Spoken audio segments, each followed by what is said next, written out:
Chancellor, welcome to our programme.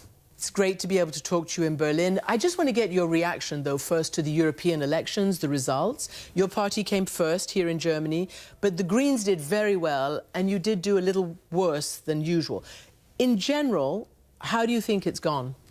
Also ich habe mich erstmal gefreut, dass mehr Menschen zur Wahl gegangen sind. First of all, I was pleased that more people went to the elections than in the last European elections. That's been the case in many countries. Secondly, we have become the strongest party, and this will of course play a role when we nominate the positions within the European Union. And third, it's correct that the Greens actually have been very strong, and it has to do with issues that people are interested in the most these days. For example, climate change, and that is also, for my part, of course, a challenge now. We have to give better answers to all these issues.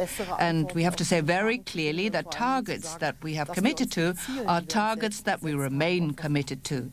And yet, since you brought this up, I might as well talk about the environment, because it's what every young person practically is interested in, is their existential right.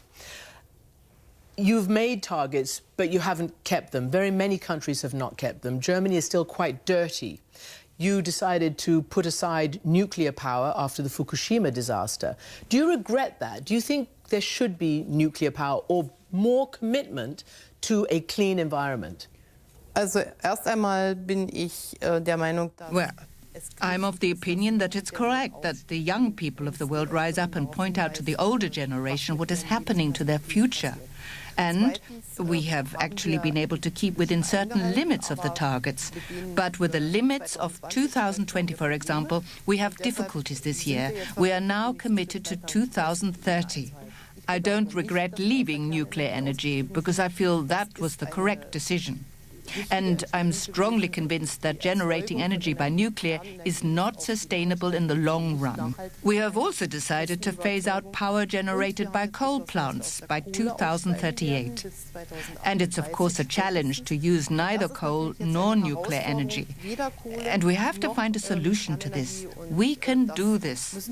Here in Germany, renewable energies are already an important part of the energy mix, and we want then to generate more energy by renewables by 2030. I want to talk a little bit about your relationship with America. You are going to give the commencement speech at Harvard to the graduates for this year. You, for the last nearly 15 years, have been a fierce defender of democracy and freedom on this continent and in the Western Alliance. I want to know how important America's role has been historically in making Germany such a robust democracy. Ja, es gehört zu den ganz One of the most important decisions that the United States took after the Second World War was to give Germany and Europe a chance to actually develop themselves, well, economically speaking. That was achieved by the Marshall Plan. America has always defended us, also in the eastern part of Germany, under the reign of the Soviet Union and the former Germany Democratic Republic. The fact that the Iron Curtain fell, that the wall fell. This we all owe mainly to the behavior of the Americans, the staunch attitude standing by us over time. And when we had this double-track debate, Europe in those days, which was a polarizing debate, but it helped us in the end to gain freedom. We are, of course, grateful to America. And in my commencement speech, this will be my main focus, these sort of biographical issues. So this won't be a classic political speech, but a speech also about my own life. And I will try to explain to students and the lessons that I draw from my own life. The students will be very aware that you have taken a very principled stance. You were the only world leader who greeted President Trump's election with welcome, but based on a commitment to mutual values: freedom, democracy, human rights, tolerance, free press, etc. So they're very well aware of where you stand in relation to President Trump. The first question is it difficult to keep Germans liking America, liking this president at this time? Is it difficult to keep them on side? In the history of the United States, there were again and again solutions where, for example, in the double-track debate, big parts of the German population did not agree with the Americans. But we have this obligation to forge a good relationship, and we have the duty to grapple with those issues and debate them. Also, in order to seek solutions, sometimes this is done easily, sometimes this is more complicated.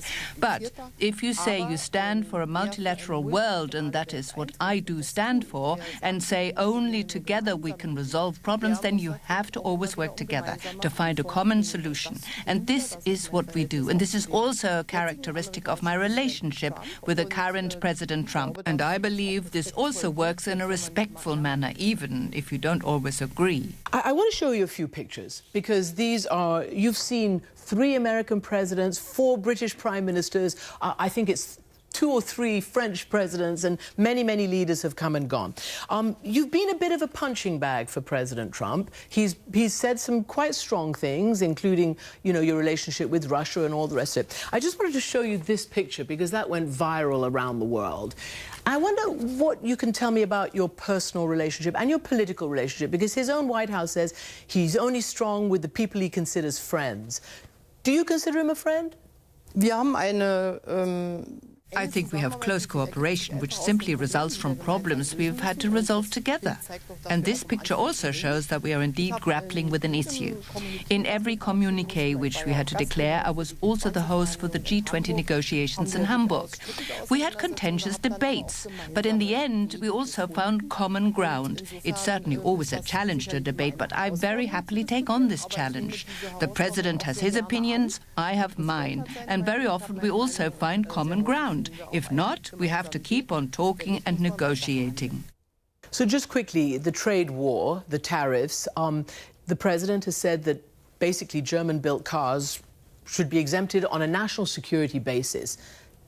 What's your reaction to German cars being considered a national security threat to the United States? Naja, ich nehme das zur Kenntnis und wir bringen dann natürlich unsere Argumente vor. Well, I take note of this. Then, of course, we build our case.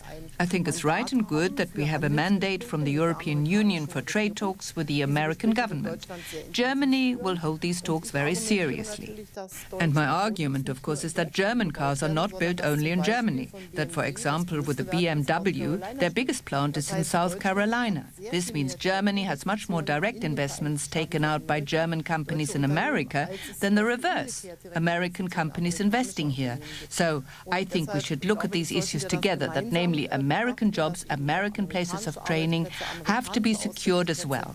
And then goods can be transported from there to the rest of the world. Further, I think we should underline that also from the German side we are open to all American companies. Maybe many SMEs don't know that you can trade with us as well. So I invite all American businesses to take a closer look at German markets. We are open and welcoming everyone with open arms. Den deutschen Markt genau anzugucken. Wir sind offen und wir begrüßen jeden. Chancellor, you have won a remarkable 4 elections. It's said that President Obama suggested that you should run again in 2017 after he came to visit you after the election of President Trump. The Speaker of the House, Nancy Pelosi, said to me in her typical fashion, she said, as long as he's there, I'm here. Do you feel that? Did you feel that pressure? And again, I'd like to show you a picture because you tended to have a pretty friendly relationship eventually with President Obama. Do you miss him? America has very clear rules. There, after 8 years at the very latest, the presidency comes to an end. I was aware of this, of course, on the very first day of Barack Obama's presidency. Our relationship did not start very smoothly. I had been criticized a lot when he wanted to speak in Berlin in front of the Brandenburger Gate, but I said he's not the president yet, and only presidents can speak there. It was not that easy in the beginning. I never revealed what was discussed in private talks, and therefore I will also not reveal anything from my talks with the previous American president. But I say it's the obligation of every chancellor to build good relations with any American president and to seek solutions. This is Germany's interest. This is America's interest. And so you have to make an effort to find solutions. So you won't tell us whether he urged you to run again? Nein, das ist No, this is one of my long-standing principles, that I don't reveal anything from private talks. And that's important for the political culture we have, because we should be able to discuss certain things together. Do you remember this moment? It went viral around the world when you got a back rub from President George W. Bush, who basically said very nice things about you. You've got a great spirit, he said. You love freedom. You're a great woman. Do you remember this? Ja klar, erinnere ich mich daran. Yes, of course I remember this. I thought it was a kind gesture at the time, a friendship. The fact that it caused such excitement and it went viral, to be honest, I could not imagine that at all at the time. It was a friendly gesture.